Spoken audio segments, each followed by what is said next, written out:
Nous sommes une entreprise de 12 personnes spécialisée dans le domaine du design et de la fabrication de mobilier.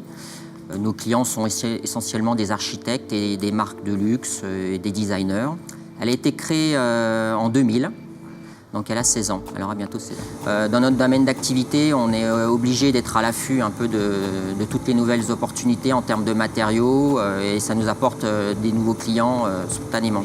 Donc au sein de l'entreprise, on rencontre à la fois des ingénieurs et des artisans d'art. Et la spécificité aujourd'hui, c'est d'intégrer de plus en plus la fabrication numérique, les nouvelles technologies associées à des compétences manuelles traditionnelles. On était vraiment dans le flou. On sentait qu'il y avait des difficultés, un manque de rentabilité. Ça se traduisait factuellement par des chiffres qui n'étaient pas extrêmement bons. On avait l'impression de travailler beaucoup, donc on ne comprenait pas tellement pourquoi on avait ce résultat. Et on avait du mal à prendre de la hauteur par rapport à ces difficultés.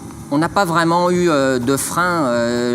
On savait on sentait vraiment qu'on n'avait pas la possibilité de résoudre le problème tout seul. Donc on avait un problème de prise de hauteur par rapport aux difficultés. Donc c'est la rencontre avec un conseil qui a fait que voilà, on s'est rendu compte que ça pouvait être une bonne solution. On a rencontré une personne avec qui tout de suite la confiance s'est installée et on a décidé de travailler ensemble. Donc le consultant a fait une analyse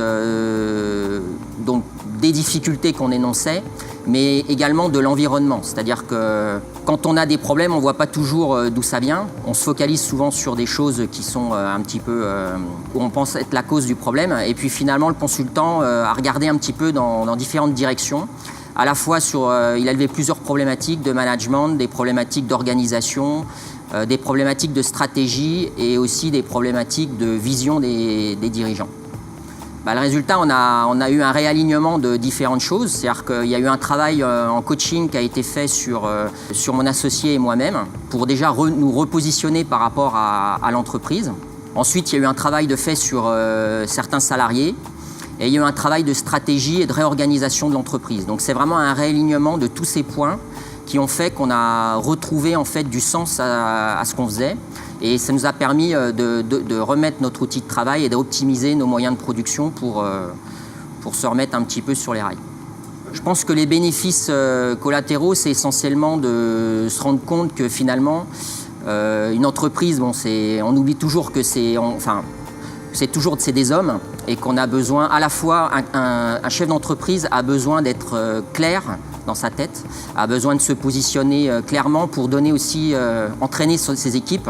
Et tout ce travail personnel, c'est un travail c'est ce qui nous a apporté le plus dans la démarche de consultant, cette démarche de coaching individuel. Et c'est la confiance qui a animé toute cette collaboration, c'est la bienveillance. Je pense qu'on est obligé à un moment donné de lâcher les rênes pour pouvoir se laisser guider. Donc ça nécessite quand même d'avoir une grande confiance envers la personne qui travaille avec nous. Un mot, je dirais recentrage, recentrage ou réalignement, ça dépend comment on voit les choses. Le fait que le consultant fasse partie de la chambre professionnelle des consultants de Bourgogne nous apporte un gage de sérieux et de qualité. Malgré tout, je pense que c'est vraiment la confiance qui s'instaure entre le consultant et le chef d'entreprise qui est primordiale.